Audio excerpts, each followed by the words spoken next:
আরম্ভের পূর্বেও আরম্ভ আছে। শুয়োরকা বাচ্চাদের আগে মাইকেল ক্যারিটের কথা বলতে হবে, কেননা এ রচনার অনুপ্রেরণা আমি তার কাছ থেকেই পেয়েছি। তবে ভুলেও মনে করবেন না যে শুয়োরকা বাচ্চাদের সাথে তার কোনো সম্পর্ক ছিল। তিনি শুধু অতি সজ্জনই ছিলেন না, তিনি ছিলেন একজন ব্যতিক্রমধর্মী ব্যক্তিত্ব। তার পিতা অক্সফোর্ড বিশ্ববিদ্যালয়ে দর্শন পড়াতেন। তিনি নিজেও অক্সফোর্ড থেকে স্নাতক ডিগ্রি লাভ করেন। 1929 সালে প্রতিযোগিতামূলক পরীক্ষার ফলাফলের ভিত্তিতে তিনি ভারতীয় সিভিল সার্ভিসে যোগ দেন। তার চাকুরি শুরু হয় মেদিনীপুর জেলাতে।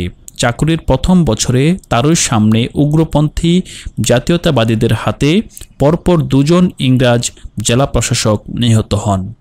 তৃতীয় জেলা প্রশাসক চাকুরির মেয়াদ শেষ হওয়ার আগেই অবসর গ্রহণ করে ভারত থেকে পালিয়ে যান। মেদিনীপুর উপদ্রুত অঞ্চলে ক্যারিট সাম্রাজ্যবাদী শাসনের চণ্ডরূপ প্রথমে প্রত্যক্ষ করেন। পরবর্তীকালে স্বরাষ্ট্র মন্ত্রণালয়ে কাজ করতে গিয়ে ইংরেজ শাসনের কপটতা দেখে তিনি স্তম্ভিত হন। জাতীয়তাবাদী আন্দোলন দমন করতে গিয়ে তিনি নিজেই জাতীয়তাবাদীদের প্রতি সহানুভূতিশীল হয়ে পড়েন এবং সাম্যবাদী আন্দোলনের প্রতি আকৃষ্ট হন। 1934 সালে ছুটি নিয়ে তিনি বিলাতে ফিরে যান এবং সেখানে কমিউনিস্টদের সাথে যোগাযোগ করেন। 1936 সালে তিনি ভারতে ফিরে আসেন এবং বাংলা প্রদেশের স্বরাষ্ট্র মন্ত্রণালয়ের রাজনৈতিক অনুবিভাগের আন্ডার সেক্রেটারির দায়িত্ব লাভ করেন। এ পদে থাকাকালে তিনি বেআইনি ঘোষিত ভারতীয় কমিউনিস্ট পার্টির নেতাদের কাছে সরকারের গোপনীয় খবর পাচার করে দিতেন। এ কাজে তার দোসর ছিল আরেক ইংরেজ পাদ্রী মাইকেল স্কট। সরকারের গোয়েন্দাদের হাতে ধরা পড়ার সম্ভাবনা দেখা দিলে তিনি পদত্যাগ করে বিলাতে চলে যান। চাকুরি ছাড়ার প্রায় 50 বছর পরে ক্যারিট তার স্মৃতিকথা রচনা করেন। তিনি যখন আসানসোলে মহকুমা প্রশাসক ছিলেন, সে সময় একজন পাঞ্জাবি ঠিকাদারের সাথে তার সাক্ষাৎকারের নিম্নরূপ ঘটনা তার স্মৃতিকথাতে লিপিবদ্ধ করেছেন। Meanwhile, the Punjabi, with assumed humility, pleaded forgiveness, and then in quiet and dignified tones he recited his sad piece. Your honor is a noble man. In this sad country there are 3 sorts of men. These are the good men who take no bribes, of whom you are one. There are the bad men who take bribes, and looking me in the eyes, there are the Shuorka Bachchas, sons of pig, who take bribes but do not help the bribe giver. Salam, your honor, salam. অর্থাৎ ইতিমধ্যে পাঞ্জাবি লোকটি কপট বিনয়ের সঙ্গে মাফ চাইল। তারপর সে শান্ত অথচ গম্ভীর কণ্ঠে তার মুখস্থ বক্তৃতা ঝাড়ল। হুজুর হচ্ছেন মহানুভব ব্যক্তি। এই দুর্ভাগা দেশে 3 কিসিমের লোক আছে। আছেন সজ্জন যারা ঘুষ খান না, যেমন আপনি। আছে বদলোক যারা ঘুষ খায় এবং আমার চোখের দিকে চেয়ে। আছে শুয়োরের বাচ্চারা যারা ঘুষ নেয় অথচ ঘুষ প্রদানকারীকে কোনো সাহায্য করে না। সালাম হুজুর, সালাম। স্মৃতিকথার উপসংহারে ক্যারিট লিখেছেন যে তিনি তার দীর্ঘ জীবনে সজ্জন, বজ্জাত ও শুয়োরের বাচ্চা 3 কিসিমের লোকই দেখেছেন। অনেক ঐতিহাসিকই মনে করেন যে এদেশে শুয়োরের বাচ্চাদের পয়দা হয়েছে ব্রিটিশ শাসনামলে। বেশিরভাগ জাতীয়তাবাদী ইতিহাসিকের বদ্ধ ধারণা হলো ব্রিটিশ শাসনের আগে এদেশে দুর্নীতি, অন্তত ব্যাপক দুর্নীতি ছিল না। তাদের মতে ইংরেজ শাসকরা সাধারণত প্রাথমিক পর্যায়ের ইংরেজ বিজেতারা ছাড়া নিজেরা দুর্নীতিপরায়ণ না হলেও তারা যে শাসন ব্যবস্থা গড়ে তোলে তা এদেশে ব্যাপক দুর্নীতির সৃষ্টি করে। ব্রিটিশ রাজ এদেশে তাদের নিজেদের দেশের আদলে সকল আইনকানুন ও প্রতিষ্ঠান প্রবর্তন করে, অথচ বিলাতের সাথে কোনো দিক দিয়েই এদেশের বাস্তবতার মিল ছিল না। ফলে বিজাতীয় প্রশাসনের সাথে স্থানীয় প্রশাসনের যোগসূত্র স্থাপনের জন্য গড়ে ওঠে এক অন্তর্বর্তী শ্রেণী, ইন্টারমিডিয়ারি ক্লাস। এই অন্তর্বর্তী শ্রেণীর হাতেই এদেশে দুর্নীতির ব্যাপক প্রসার ঘটে। জাতীয়তাবাদী ঐতিহাসিকদের দুর্নীতি সম্পর্কিত বিশ্লেষণে ইতিহাসের অতি সরলীকরণ করা হয়েছে। দুর্নীতি দক্ষিণ এশিয়ার ইতিহাসে নতুন কিছুই নয়। দীর্ঘদিন ধরে এদেশের প্রশাসন ব্যবস্থায় ব্যাপক দুর্নীতি চলছে। প্রায় 2000 বছর আগে মনুস্মৃতি সংকলিত হয়। 2 জন মার্কিন অধ্যাপক মনুস্মৃতির 7ম অধ্যায়ের 123 ও 124 অনুচ্ছেদের নিম্নরূপ ইংরেজি অনুবাদ করেছেন। 123. For the men who are appointed by the king to protect his subjects generally become hypocrites who take the property of others, and he must protect those subjects from them. 124. The king should banish and confiscate all the property of those evil-minded men who take money from parties to lawsuits. অর্থাৎ প্রজাদের রক্ষার দায়িত্ব নিয়ে যারা রাজা যাদের নিয়োগ করেন তারাই ভণ্ডামি করে অন্যদের সম্পত্তি গ্রাস করে, এবং রাজাকে এ ধরনের কর্মকর্তাদের হাত থেকে প্রজাদের রক্ষা করতে হবে। 124. রাজার দায়িত্ব হলো যে সব দুষ্ট লোক মামলার বিভিন্ন পক্ষ থেকে উৎকুচ গ্রহণ করে তাদের নির্বাসনে পাঠিয়ে দেওয়া এবং তাদের সকল সম্পত্তি বাজেয়াপ্ত করা। চাণক্যর অর্থশাস্ত্রের বয়সও প্রায় 2000 বছর হবে। চাণক্য লিখেছেন, সরকারি কর্মচারীরা দুভাবে বড়লোক হয়, হয় তারা সরকারকে প্রতারণা করে, অন্যথায় প্রজাদের অত্যাচার করে। চাণক্যর অর্থশাস্ত্রে সরকারি কর্মচারীদের 40 ধরনের তসরুপের ও দুর্নীতির পন্থা চিহ্নিত করা হয়েছে। দুর্নীতির কুফল সম্পর্কে সজাগ থাকা সত্ত্বেও চাণক্য রাজস্ব বিভাগে দুর্নীতি অনিবার্য মনে করতেন।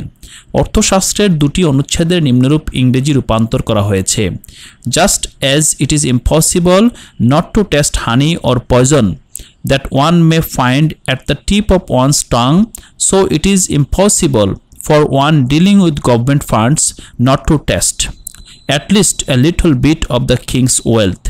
Just as it is impossible to know when a fish moving in water is drinking it, or it is impossible to find out where government servants in charge of undertaking misappropriate money. অর্থাৎ zipper ডগায় বিষ বা মধু থাকলে তা না চেটে থাকা যেমন অবাস্তব, তেমনি অসম্ভব হলো সরকারের তহবিল নিয়ে লেনদেন করে একটুকু সরকারের সম্পদ চেখে না দেখা। জলে বিচরণরত মাছ কখন জল পান করে তা জানা যেমন অসম্ভব, তেমনি নির্ণয় অসম্ভব নয় কখন দায়িত্বপ্রাপ্ত সরকারি কর্মচারীরা তহবিল তসরুপ করে। দক্ষিণ এশিয়ার অন্যান্য অঞ্চলের মতো বাংলাদেশেও ব্যাপক দুর্নীতি ছিল। মধ্যযুগের বাংলা সাহিত্যে দুর্নীতির জীবন্ত বর্ণনা রয়েছে। 16 শতকের কবি মুকুন্দরাম লিখেছেন, সরকার হইলা কাল, খিল ভূমি লিখে লাল, বিনা উপকারে খায় ধুতি। সরল ভাষার অর্থ নিম্নরূপ: রাজস্ব কর্মকর্তা অর্থাৎ সরকার অভিশাপ হয়ে দাঁড়িয়েছে, অনাবাদী জমিকে কর্ষিত জমি গণ্য করেছে, যার ফলে অতিরিক্ত খাজনা দিতে হবে, এবং ধুতি ঘুষ নিয়েও সঠিকভাবে কাজ করছে না। মুকুন্দরামের লেখা পড়ে মনে হয় ঘুষ দেওয়াতে তার দুঃখ নেই, তার দুঃখ হলো ধুতি উৎকোচ দিয়েও কাজ হচ্ছে না। 16 শতকের বাঙালি কবি ও ক্যারিটের বর্ণিত পাঞ্জাবি ঠিকাদারের নালিশ একই, শুয়োরকা বাচ্চারা জনজীবন অতিষ্ঠ করে তুলছে। বাংলা লোকসাহিত্যেও এই ধরনের দুর্নীতির উল্লেখ রয়েছে। মলুয়া লোকগীতিতে স্থানীয় কাজী সম্পর্কে নিম্নরূপ বর্ণনা দেখা যায়: বড়ই দুরন্ত কাজী ক্ষমতা অপার, চোরে আশ্রা দিয়া মিয়া সাউদেরে কয়কার, ভালো মন্দ নাহি জানে বিচার আচার, কুলের বধূ বাহির করে অতি দুরাচার। অর্থাৎ বড় দুরন্ত কাজীর অপার ক্ষমতা রয়েছে, সে চোরকে আশ্রয় দেয়, সাধুকে দেয় কারাবাস, ভালো মন্দ বা আচার বিচার জানে না, সে এতই খারাপ যে কুলের বধূদের ঘর থেকে বের করে নিয়ে আসে। ইতিহাস পর্যালোচনা করলে এ ধারণাই স্পষ্ট হয় যে দুর্নীতি এদেশে মোটেও অভিনব নয়। অন্যান্য সমাজেও দীর্ঘদিন ধরে দুর্নীতি রয়েছে। দুর্নীতি একটি অতি পুরনো ও জটিল সামাজিক সমস্যা হওয়া সত্ত্বেও অর্থনীতিবিদরা তাদের তত্ত্বে দুর্নীতির ক্ষতিকর দিকসমূহ দীর্ঘদিন ধরে সম্পূর্ণ উপেক্ষা করেছেন। এ উপেক্ষার কারণ 2টি, একটি ঐতিহাসিক ও অন্যটি তাত্ত্বিক। ইতিহাস সাক্ষ্য দেয় যে দুর্নীতির সাথে রাজনৈতিক ও অর্থনৈতিক উন্নয়নের কোনো বৈরিতা নেই। অনেক ঐতিহাসিক মনে করেন যে দুর্নীতির পঙ্কে বিকশিত হয়েছে পুঁজিবাদের শতদল। ইউরোপে অনেক পুঁজিপতি জীবন শুরু করেন একচেটিয়া ব্যবসার লাইসেন্সের এবং কর ইজারার মতো সরকারি দায়িত্বের অপব্যবহার করে। 19বিংশ শতাব্দীতে মার্কিন যুক্তরাষ্ট্রে প্রাদেশিক ও স্থানীয় পর্যায়ে ব্যাপক দুর্নীতি বিশ্ববিস্তৃত।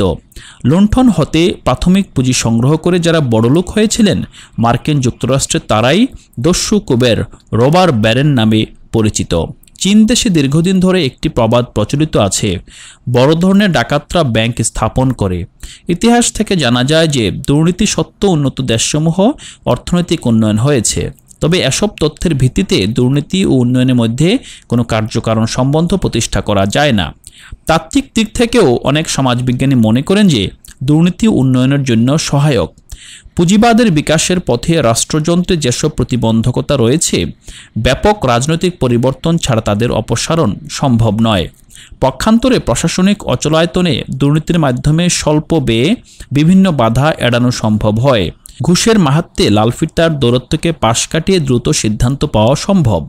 মার্কিন যুক্তরাষ্ট্রে কেন্দ্রীয় গোয়েন্দা সংস্থার পরামর্শক হান্টিংটন তাই ফতোয়া দেন, অতি কেন্দ্রীভূত সৎ আমলাতন্ত্রের চেয়ে অতি কেন্দ্রীভূত ঘুষখোর আমলাতন্ত্র শ্রেয়।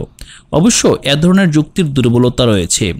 দ্রুত সিদ্ধান্তের জন্য একবার ঘুষ দেওয়া শুরু হলে ঘুষ ছাড়া কোনো সিদ্ধান্তই পাওয়া যাবে না। ঘুষ না পাওয়া পর্যন্ত সকল সিদ্ধান্তই আটকে থাকবে। দীর্ঘমেয়াদে দুর্নীতি দ্রুত সিদ্ধান্তের অন্তরায় হয়ে দাঁড়াতে পারে। হান্টিংটন সাহেবের বক্তব্যের সবচেয়ে বড় দুর্বলতা হলো যে তিনি দুর্নীতিপরায়ণ আমলাদের নেহাত খারাপ লোক মনে করেন, কিন্তু তিনি শুয়োরের বাচ্চা পর্যায়ের আমলাদের কথা চিন্তা করেননি। আধুনিক অর্থনীতিবিদগণ বলছেন, ঘুষ হচ্ছে এক ধরনের অলিখিত চুক্তি। আদালতের মাধ্যমে এ ধরনের চুক্তি কার্যকর করা সম্ভব নয়। বিশ্বাস ভঙ্গের সম্ভাবনা এখানে বেশি। তাই অর্থনীতিবিদরা দু ধরনের দুর্নীতির মধ্যে তফাৎ করে থাকেন: নির্ভরযোগ্য প্রেডিক্টেবল দুর্নীতি ও অনির্ভরযোগ্য বা আনপ্রেডিক্টেবল দুর্নীতি। নির্ভরযোগ্য দুর্নীতি হলো সে ধরনের ব্যবস্থা যেখানে ঘুষ দিলে লক্ষ্য অর্জন নিশ্চিত। বিনিয়োগকারীদের এ ধরনের দুর্নীতিতে অরুচি নেই, বরং এ ধরনের দুর্নীতি তারা পছন্দ করেন, কেননা ঘুষ দিয়ে তাড়াতাড়ি কাজ করিয়ে নেওয়া যায়। অর্থনীতির জন্য সবচেয়ে ক্ষতিকর হলো অনির্ভরযোগ্য দুর্নীতি, যাকে মাইকেল ক্যারিট সাহেব শুয়োরের বাচ্চাদের দুর্নীতি বলে অভিহিত করেছেন। অনির্ভরযোগ্য দুর্নীতিতে ঘুষ দিয়েও কার্যসিদ্ধির কোনো নিশ্চয়তা নেই। বিভিন্ন রাষ্ট্রের অভিজ্ঞতা পর্যালোচনা করলে দেখা যায় যে একনায়কত্ব ও কেন্দ্রীভূত শাসন ব্যবস্থা নির্ভরযোগ্য দুর্নীতির জন্য অনুকূল পরিবেশ সৃষ্টি করে। যেখানে ক্ষমতা খণ্ডিত সেখানে ঘাটে ঘাটে নজরানা দিতে হয়। এর ফলে ঘুষ বাবদ ব্যয় বেড়ে যায়। অন্যদিকে বহু সংখ্যক ব্যক্তি ঘুষের ক্ষেত্রে নিমক হালালি করবে তা নিশ্চিত করা সম্ভব হয় না। গণতান্ত্রিক পরিবেশে তাই শুয়োরের বাচ্চা কর্মকর্তাদের প্রাধান্য দেখা দিতে পারে। দীর্ঘদিন ধরে অর্থনীতিবিদগণ দুর্নীতিকে সম্পূর্ণ উপেক্ষা করেছেন। তারা দুর্নীতিকে একটি অর্থনৈতিক সমস্যা হিসেবে চিহ্নিত করতে রাজি হননি। নোবেল পুরস্কার বিজয়ী অর্থনীতিবিদ গুনার মির্ডাল 1968 সালে তার বিখ্যাত গ্রন্থ এশিয়ান ড্রামা প্রকাশ করেন। এ গ্রন্থে তিনি অর্থনৈতিক উন্নয়নের স্বার্থে দুর্নীতি প্রতিহত করার পক্ষে জোরালো বক্তব্য রাখেন। গত 3 দশক ধরে মির্ডালের বক্তব্য ছিল নিছক অরণ্যের রোদন। তবে দুটি কারণে সম্প্রতি অর্থনীতিবিদগণ দুর্নীতির গুরুত্ব অনুধাবন করেছেন। প্রথমত, বিশ্বব্যাপী দুর্নীতির দ্রুত প্রসার ঘটেছে। পৃথিবীর বিভিন্ন দেশে আমলাতন্ত্র তস্করতন্ত্রে পরিণত হয়েছে। দ্বিতীয়ত, অতীতে অর্থনৈতিক বিশ্লেষণে ঝুঁকি ও অনিশ্চয়তা উপেক্ষা করা হতো। অর্থনৈতিক বিশ্লেষণে সাম্প্রতিক তাত্ত্বিক অগ্রগতির ফলে দুর্নীতি থেকে সৃষ্ট ঝুঁকি ও অনিশ্চয়তার কুফলসমূহ সুস্পষ্ট হয়ে উঠেছে। সাম্প্রতিক গবেষণায় দুর্নীতির 4 ধরনের কুফলের উপর জোর দেওয়া হচ্ছে। প্রথমত, দুর্নীতিগ্রস্ত রাষ্ট্রে সামষ্টিক অর্থনৈতিক স্থিতিশীলতা বিঘ্নিত হয়। রাজস্ব বিভাগের দুর্নীতির ফলে সরকারের পক্ষে প্রয়োজনীয় সম্পদের যোগান দেওয়া সম্ভব হয় না। অন্যদিকে দুর্নীতিপরায়ণ সরকারের ব্যয় বৃদ্ধির প্রবণতা দেখা দেয়। আয় ও ব্যয়ের অসামঞ্জস্যের ফলে বাজেট ঘাটতি বেড়ে চলে এবং মূল্যস্ফীতির ধাবমান ঊর্ধ্বগতি দেখা দেয়। দ্বিতীয়ত, দুর্নীতিপ্রবণ সমাজে পরিবেশের দ্রুত অবক্ষয় ঘটে। দুর্নীতির কারসাজিতে পরিবেশ সংক্রান্ত আইনকানুন সঠিকভাবে বাস্তবায়ন করা সম্ভব হয় না। তৃতীয়ত, দুর্নীতি সমাজে অর্থনৈতিক বৈষম্যকে প্রকটতর করে। দুর্নীতির পূর্ণ দায় বহন করে সমাজের দরিদ্র ও বিত্তহীন জনগোষ্ঠী। যারা ধনী তারা ঘুষ দিয়ে 7 খুন মাফ পেয়ে যায়। দুর্নীতির মাসুল সুদ করে অসহায় ও দরিদ্র জনগোষ্ঠী। সর্বোপরি বিভিন্ন সমীক্ষা হতে দেখা যায় যে দুর্নীতি বিদেশি বিনিয়োগকারীদের নিরুৎসাহিত করে। নেহাত নিরুপায় না হলে বৈদেশিক বিনিয়োগকারীগণ ঘুষ দিয়ে বিনিয়োগ করতে চান না। অবশ্য দুর্নীতির কোনো সরলীকৃত ব্যাখ্যা সম্ভব নয়। দুর্নীতির সংজ্ঞা নিয়েও বিশেষজ্ঞদের মধ্যে মতবিরোধ রয়েছে। বিশ্বব্যাংকের একটি সাম্প্রতিক প্রতিবেদনে দুর্নীতিকে ব্যক্তিগত স্বার্থে সরকারি দায়িত্বের অপব্যবহার বলে সংজ্ঞায়িত করা হয়েছে। এর সংজ্ঞা অতি সংকীর্ণ। শুধু সরকারি কর্মচারীরাই দুর্নীতিবাজ হন না, বেসরকারি খাতে ব্যবসায়ীদের মধ্যেও দুর্নীতি যথা প্রতারণা, ভেজাল ইত্যাদি রয়েছে। উপরন্তু দুর্নীতি শুধু অর্থনৈতিক ক্ষেত্রে সীমাবদ্ধ নয়, রাজনৈতিক ক্ষেত্রেও ব্যাপক দুর্নীতি দেখা যায়। ভারতের জনৈক রসিক ব্যক্তি বলেছেন, রাজনীতিবিদরা ও ডাকাতরা একই ধরনের কাজ করে থাকে, তবে সম্পূর্ণ উল্টো পরম্পরায়। ডাকাতরা প্রথমে ডাকাতি করে তারপর জেলে যায়, রাজনীতিবিদরা প্রথমে জেলে যান, জেল থেকে ছাড়া পাওয়ার পর ডাকাতি করেন। তবু অর্থনৈতিক ও রাজনৈতিক দুর্নীতির চেয়েও বড় সমস্যা হলো প্রশাসনিক দুর্নীতি। প্রশাসনিক কর্মকর্তাদের সুদৃঢ় তত্ত্বাবধান ছাড়া অর্থনৈতিক দুর্নীতি নিয়ন্ত্রণ সম্ভব নয়। অপরাধ সম্পর্কে দার্শনিকদের মধ্যে সাধারণত দু ধরনের মতবাদ দেখা যায়। প্রথমত, এক ঘরানার দার্শনিকরা মনে করেন যে অপরাধীরা নির্দোষ ও তারা সমাজের অন্যদের চেয়ে কোনো মতেই ভিন্ন নয়, কিন্তু বিভিন্ন অনাচার ও অব্যবস্থার মাধ্যমে সমাজ নির্দোষ ব্যক্তিদের অপরাধীতে পরিণত করে। কাজেই অপরাধ দমনের জন্য সর্বাগ্রে প্রয়োজন সমাজ ব্যবস্থার পরিবর্তন। দ্বিতীয় ঘরানার দার্শনিকদের মতে অপরাধের জন্য সমাজ নয়, অপরাধীরাই দায়ী। তাই অপরাধ নিয়ন্ত্রণের জন্য দৃষ্টান্তমূলক শাস্তি দিতে হবে। অপরাধ সম্পর্কে দার্শনিকদের মধ্যে যে মতবিরোধ রয়েছে, দুর্নীতির বিশ্লেষণও তা প্রযোজ্য। এক ঘরানার সমাজবিজ্ঞানীরা মনে করেন দুর্নীতির মূল কারণ কতিপয় সরকারি কর্মচারীদের অন্তর্নিহিত অপরাধ প্রবণতা নয়, এর মূল কারণ হলো বেশিরভাগ উন্নয়নশীল দেশে সরকারি কর্মচারীদের বেতন নেহাত অপ্রতুল।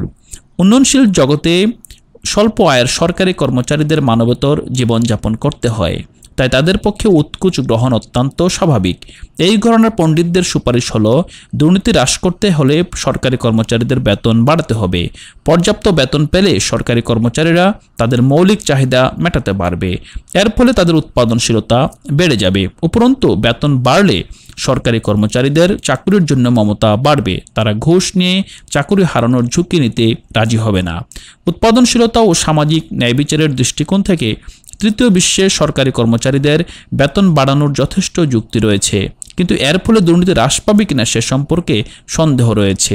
এ সন্দেহের চারটি কারণ রয়েছে। প্রথমত, পর্যাপ্ত বেতন দিয়ে নতুন কর্মচারী নিয়োগ করা হলে তাদের মধ্যে দুর্নীতির প্রবণতা হয়তো কমতে পারে, কিন্তু যারা ইতিমধ্যে দুর্নীতিতে অভ্যস্ত হয়ে গেছেন তাদের বেশি বেতন দিয়ে সৎপথে ফেরানো কি সম্ভব? এদের অনেকেই বেশি বেতনও নেবে, ঘুষও খাবে। প্রশাসনে দুর্নীতিপরায়ণ কর্মচারীরা সৎ কর্মচারীদের শান্তিতে থাকতে দেবে না। মুদ্রার জগৎ সম্পর্কে লর্ড গ্রেশাম বলতেন, খারাপ মুদ্রা ভালো মুদ্রাকে তাড়িয়ে দেয়। প্রশাসনেও একই প্রবণতা দেখা যায়, দুর্নীতিপরায়ণ কর্মচারীরা সৎ কর্মচারীদের তাড়িয়ে বেড়ায়। দ্বিতীয়ত, বেশিরভাগ উন্নয়নশীল দেশেই সরকারি কর্মচারীদের বেতন উল্লেখযোগ্যভাবে বাড়ানোর সঙ্গতি নেই। উপরন্তু সরকারি চাকরিদের সংখ্যার আশঙ্কাজনক বিস্ফোরণ ঘটেছে, এদের অনেকেরই কোনো প্রয়োজন নেই। এ পরিস্থিতিতে সকল কর্মচারীর বেতন বৃদ্ধি বাঞ্ছনীয় নয়, সম্ভবও নয়। তৃতীয়ত, উন্নত দেশসমূহে আশা করা হয় যে সরকারি খাতে কর্মচারীদের মাইনে বেসরকারি খাতের মাইনের অনুরূপ বা বেশি হলেই সরকারের পক্ষে সৎ ও দক্ষ কর্মচারীদের আকৃষ্ট করা সম্ভব হবে। বাংলাদেশের মতো অনেক উন্নয়নশীল দেশে সরকারি খাতে নিম্ন শ্রেণীর কর্মচারীদের মাইনে ও অন্যান্য সুযোগ সুবিধা বেসরকারি খাতের অনুরূপ কর্মচারীদের চেয়ে বেশি, কিন্তু এসব দেশের সরকারি খাতের কর্মচারীরা বেসরকারি খাতের চেয়ে সৎ বা কর্তব্যনিষ্ঠ নয়। সবচেয়ে বড় কথা যে বেতন বেশি দিলে দুর্নীতি দূর হবে তার কোনো নিশ্চয়তা নেই। মার্কিন অর্থনীতিবিদ গর্ডন তুলক একটি আপাত স্ববিরোধী সত্য তুলে ধরেছেন। এ বক্তব্য তুলকের আপাত স্ববিরোধী সত্য নামে পরিচিত। তুলক বলেছেন, অভিজ্ঞতা থেকে দেখা যায় যারা অনেক বেশি বেতন পায় তারাই অনেক সময় খুব অল্প টাকার ঘুষ নেয়। মার্কিন যুক্তরাষ্ট্রের উপরাষ্ট্রপতি স্পিরো অ্যাগনো অতি সামান্য উৎকোচের জন্য পদত্যাগ করতে বাধ্য হন। নিউ ইয়র্ক রাজ্যের এক বিধায়ক মাত্র $3000 ঘুষের বিনিময়ে লক্ষ লক্ষ ডলার ভর্তুকির ব্যবস্থা করে। সরকারি কর্মচারীদের বেতন বৃদ্ধি দুর্নীতি দমনে সহায়ক হতে পারে, কিন্তু কোনো অবস্থাতেই যথেষ্ট নয়। আরেক ঘরানার অর্থনীতিবিদরা মনে করেন যে দুর্নীতি হ্রাসের জন্য সর্বাগ্রে প্রয়োজন হল দুর্নীতিপরায়ণদের আইন অনুসারে সাজা দেওয়া। এ মতবাদের সমর্থকগণ এ প্রসঙ্গে হংকং, চিলি ও নিউ সাউথ ওয়েলসের অভিজ্ঞতা উল্লেখ করে থাকেন। 60-এর দশকে হংকং নগররাষ্ট্রে দুর্নীতি প্রতিরোধ সংস্থা উল্লেখযোগ্য সাফল্য অর্জন করেছিল। দুর্নীতি সংক্রান্ত নিরপেক্ষ কমিশন চিলিতে ও অস্ট্রেলিয়ার নিউ সাউথ ওয়েলসে রাজ্যের দুর্নীতি দমনে কার্যকর হয়েছে। কোনো ক্ষেত্রে দুর্নীতি দমন সংস্থা সফল হলেও বেশিরভাগ উন্নয়নশীল দেশে এ ধরনের প্রতিষ্ঠান ব্যর্থ হয়েছে। দুর্নীতি বিরোধী অভিযান সকল সমাজে সফল হয় না। শুধুমাত্র যেসব দেশে প্রশাসনে উল্লেখযোগ্য সংখ্যক সৎ কর্মকর্তা রয়েছে সেসব দেশে দুর্নীতিবাজ কর্মকর্তাদের সাজা দেওয়া সম্ভব। যেসব দেশে প্রশাসনের অধিকাংশই কর্মকর্তাই ঘুষখোর সেখানে দুর্নীতি ধরবে কে? সরষেতে ভূত ঢুকে পড়ে।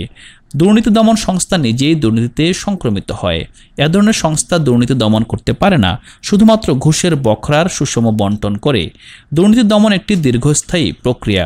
দুর্নীতি দমনের জন্য দীর্ঘমেয়াদী রাজনৈতিক অঙ্গীকার নিশ্চিত করা সম্ভব হয় না। মাঝে মাঝে অভিযান করে দুর্নীতি তাড়ানো সম্ভব নয়। দুর্নীতি যদি একটি সমাজের কয়েকটি খাতে সীমাবদ্ধ থাকে তবে তা দমন করা সহজ, কিন্তু দুর্নীতি মুষ্টিমেয় লোকের বিচ্যুতি নয়, দুর্নীতি সারা সমাজে ছড়িয়ে পড়ে। দুর্নীতি একটি সামগ্রিক কাঠামোগত সমস্যা হয়ে দাঁড়ায়। এ ধরনের সমাজে দুর্নীতি নিরন্তর প্রতিক্রিয়ার সৃষ্টি করে। এক ধরনের দুর্নীতি অন্য ধরনের দুর্নীতির জন্ম দেয়। এক খাত হতে দুর্নীতি অন্য খাতে সংক্রমিত হয়। এই পরিস্থিতিতে আইন সমাজের পরাক্রমশালীদের নিয়ন্ত্রণ করতে পারে না। ঐতিহাসিক উইল ডুরান্ট এর ভাষায়, law is spider's web that catches the little flies and lets the big bugs escape. আইন হলো মাকড়সার জালের মতো, যা ছোট ছোট পতঙ্গদের আটকাতে পারে কিন্তু বড় পোকাদের ঠেকাতে পারে না। সরকারি প্রশাসনে যে কোনো দুর্নীতিতে তিনটি পক্ষ রয়েছে। এক পক্ষ রয়েছে সরকারি কর্মচারীরা, দ্বিতীয় পক্ষ হলো জনগণ ও তৃতীয় পক্ষে রয়েছে সরকার। বেতন বাড়িয়ে বা শাস্তি দিয়ে সরকারি কর্মচারীদের কিছুটা প্রভাবিত করা যেতে পারে, কিন্তু দুর্নীতি দূর করতে হলে সরকার ও জনগণকেও এগিয়ে আসতে হবে। দুর্নীতির ক্ষেত্রে প্রাচীন রাষ্ট্রের সাথে আধুনিক রাষ্ট্রে একটি বড় তফাৎ রয়েছে। প্রাচীন রাষ্ট্রে যখন শোষণের মাত্রা বাড়ত তখন দুর্নীতির তীব্রতা বেড়ে যেত, কিন্তু আধুনিক রাষ্ট্র সরকার যখন জনগণের ভালো করতে চায় তখন দুর্নীতিও ফুলে ফেঁপে ওঠে। এর একটি কারণ হলো আধুনিক রাষ্ট্রের সরকারি প্রতিষ্ঠানসমূহ হচ্ছে অনুপযোগী আর পদ্ধতিসমূহ হচ্ছে অবাস্তব। অনুপযোগী প্রতিষ্ঠানের সবচেয়ে বড় নজির হলো রাষ্ট্রায়ত্ত সংস্থাসমূহ। এ ধরনের প্রতিষ্ঠানের পক্ষে মূল যুক্তি ছিল যে এসব প্রতিষ্ঠানের মুনাফা দিয়ে দরিদ্রদের জন্য কল্যাণকর ব্যবস্থার অর্থের যোগান দেওয়া হবে। প্রকৃতপক্ষে পৃথিবীর সকল দেশেই রাষ্ট্রায়ত্ত সংস্থাসমূহ রাষ্ট্রের জন্য প্রকাণ্ড বোঝা হয়ে দাঁড়িয়েছে। মার্কিন সাংবাদিক উইল রজার্স যথার্থই পরামর্শ দিয়েছেন, the business of the government is to keep the government out of business, that is unless business needs government aid. সরকারের কাজ হচ্ছে সরকারকে ব্যবসা বাণিজ্যের বাইরে রাখা, যদি না ব্যবসায়ীরা সরকারের সাহায্যের প্রয়োজন বোধ করে। বেসরকারি প্রতিষ্ঠানসমূহের মূল লক্ষ্য হলো মুনাফা। সরকারি প্রতিষ্ঠানের দায়িত্ব হলো জবাবদিহিতা ও স্বচ্ছতা। লাভের টাকা হাতে গোনা যায়, জবাবদিহিতা ও স্বচ্ছতা মাপা সম্ভব নয়। বেসরকারি প্রতিষ্ঠানের প্রধান দায়িত্ব হলো উৎপাদন। পক্ষান্তরে ঠিকমতো উজোর অজুহাত দেখানো হলো সরকারি প্রতিষ্ঠানের সবচেয়ে বড় কাজ। সরকারি প্রতিষ্ঠানসমূহ তাই দুর্নীতির জন্য অনুকূল পরিবেশ সৃষ্টি করে। দুর্নীতি হ্রাস করতে হলে অবশ্যই সরকারের আকার ছোট করতে হবে এবং রাষ্ট্রীয় খাতের বাণিজ্যিক লেনদেন কমাতে হবে। পদ্ধতিগত দিক থেকে আধুনিক রাষ্ট্রের সবচেয়ে বড় সমস্যা হলো আজকের রাজনীতিবিদগণ অর্থনৈতিক সমস্যার অর্থনৈতিক সমাধান না করে রাজনৈতিক সমাধান দিতে চান, আর রাজনৈতিক সমস্যার রাজনৈতিক সমাধান না করে আর্থিক সমাধান দিতে চান। এর কারণ হলো রাজনীতিবিদগণ অত্যন্ত অসহিষ্ণু। ক্ষণভঙ্গুর হলেও তারা চটজলদি জাদু দেখাতে চান। ভোটারদের দেখাতে চান যে তারা সব সমস্যার সমাধান জানেন, অথচ বাস্তবে এখন অনেক অর্থনৈতিক ও সামাজিক সমস্যা রয়েছে যার কোনো নিশ্চিত সমাধান নেই। এর ফলে হিতে বিপরীত হয়। একটি নজির দিচ্ছি, 1958 সালে পাকিস্তানে যখন সামরিক শাসন জারি হয় তখন সামরিক শাসকরা শহরাঞ্চলের নাগরিকদের খুশি করার জন্য ব্যস্ত হয়ে পড়ে। ওই সময় পূর্ব পাকিস্তানের শহরগুলোতে একটি বড় সমস্যা ছিল খাঁটি দুধের অভাব। দুধে পানি মেশানো হতো। অর্থনৈতিক দিক থেকে দুধে পানি মেশানোর কারণ হলো এই যে খাঁটি দুধের দাম দেওয়ার মরুদ বেশিরভাগ ক্রেতারই নেই। ক্রেতাদের ক্রয় ক্ষমতার অভাবে দুধের উৎপাদন ছিল সীমিত। দুধের সরবরাহ না বাড়লে দুধের দাম বা দুধের ভেজাল কোনোটাই কমবে না। কাজেই এক্ষেত্রে অর্থনৈতিক সমাধান হলো দুধের উৎপাদন বৃদ্ধি। এ ধরনের সমাধানের সময় লাগবে, আরও লাগবে অর্থ। সামরিক শাসকরা তাই অর্থনৈতিক সমাধান উপেক্ষা করে রাজনৈতিক সমাধানের চেষ্টা করে। সামরিক শাসনের আগে দুধে ভেজাল দিলে বিচারক তার ইচ্ছা মতো নগণ্য জরিমানা করত। সামরিক শাসকরা মনে করে যে ভেজালের জন্য জরিমানা বাড়ালেই ভেজাল দেওয়া কমে যাবে। তাই 1959 সালে একটি নতুন আইন জারি করে খাদ্যে ভেজাল দেওয়ার সর্বনিম্ন জরিমানা 150 টাকাতে নির্ধারণ করা হয়। 1959 সালে 150 টাকা আজকে কয়েক হাজার টাকার সমান। 60-এর দশকে এই আইন প্রয়োগ করার অভিজ্ঞতা আমার হয়েছিল। এই আইনের অধীনে একটি মফস্বল শহরে প্রায় শখানেক আসামিকে আমি 150 টাকা করে জরিমানা করি। এরপর আমি আশা করেছিলাম যে দুধে পানি মেশানো কমে যাবে।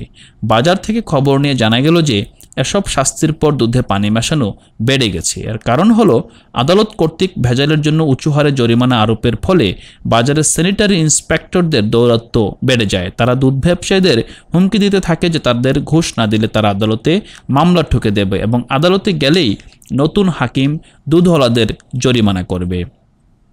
স্যানিটারি ইন্সপেক্টরের ঘুষ দেওয়ার ক্ষতি পোষানোর জন্য দুধে পানি মেশানো আরও বেড়ে গেল। বিচারক হিসেবে আমি স্বচক্ষে দেখতে পেলাম যে সমস্যার সমাধান করতে গিয়ে সমস্যাটিকে আমি আরও প্রকট করে তুলেছি। বাংলাদেশের পরিস্থিতিতে শুধু আইন করে সরকারের পক্ষে দুধে পানি মেশানো বন্ধ করা সম্ভব নয়। যে আইন সরকার কার্যকর করতে পারবে না সে আইন প্রণয়ন করে কোনো লাভ হয় না, বরং ক্ষতি হয়। প্লেটো যথার্থই বলেছেন যে আইন করে কোনো লাভ নেই, কেননা যারা ভালো লোক তাদের না বললেও তারা দায়িত্বশীল থাকবে, আর যারা খারাপ লোক তারা আইন ফাঁকি দেওয়ার কোনো না কোনো পথ বের করে নেবে। দুর্নীতি হ্রাস করতে হলে অবাস্তব আইনসমূহ বাতিল করতে হবে, সাথে সাথে সরকারের কর্মকর্তাদের ঐচ্ছিক ক্ষমতা হ্রাস করতে হবে। যতদিন পারমিট ও লাইসেন্স থাকবে ততদিন দুর্নীতিও থাকবে। যেখানে সম্পদ অপ্রতুল ও দাবিদার অনেক সেখানেই লাইসেন্স ও পারমিটের জন্ম হয়। লাইসেন্স ও পারমিট হচ্ছে অর্থনৈতিক সমস্যার রাজনৈতিক সমাধান। অথচ এ ধরনের সমস্যার অর্থনৈতিক সমাধান খুবই সহজ। কোনো জিনিসের সরবরাহ কম হলে তার দাম বাড়বে। নিয়ন্ত্রণ তুলে দিলে বাজার যথাযথ মূল্যে যে কোনো পণ্যের সরবরাহ নিশ্চিত করবে। বাজারকে অস্বীকার করলে সমস্যার সমাধান হবে না, শুধুই দুর্নীতি বাড়বে। নিজেদের দুর্নীতির হ্রাসে সরকারি কর্মচারীদের সাধারণত কোনো আগ্রহ থাকে না। তাদের অনেকেই হচ্ছে দুর্নীতির প্রধান পোষক। রাজনৈতিক নেতৃবৃন্দ অনেকেই দুর্নীতি দূর করতে চান, কিন্তু সরকারি কর্মচারীদের প্রতিরোধের সামনে তারা অকার্যকর। অনেক সময় তারা নিজেরাও একই ব্যাধিতে আক্রান্ত হন। দুর্নীতি দূর করতে হয়, তাই প্রয়োজন সামাজিক ও রাজনৈতিক আন্দোলন। তবুও দুর্নীতি নির্মূল করা সহজ হবে না। শুয়োরের বাচ্চারা একদিনে জন্ম নেয় না, কাজেই রাতারাতি তারা উধাও হবে না। দীর্ঘস্থায়ী এ প্রক্রিয়ার প্রথম পদক্ষেপ হতে হবে সরকারের আয়তন হ্রাস। জনগণেরও ভালো করে বুঝতে হবে বর্তমান কাঠামোতে সরকার জনগণের ভালো করতে গেলে তাদের উপকার হবে না, হবে অনিষ্ট। সরকার সম্পর্কে উইল রজার্স ঠিকই বলেছেন, we should never blame the government for not doing something. It is when they do something is when they become dangerous. কিছু না করার জন্য সরকারকে দোষারোপ করা আমাদের উচিত হবে না। যখন সরকার কিছু করতে চায় তখনই সরকার বিপজ্জনক হয়ে ওঠে। উন্নয়নশীল দেশের জনগণকে তাদের সরকারকে বলতে হবে, হুজুর, আমরা আপনার কাছে উপকার চাই না, শুধু মেহেরবানি করে আপনার শুয়োরের বাচ্চাদের সামলান।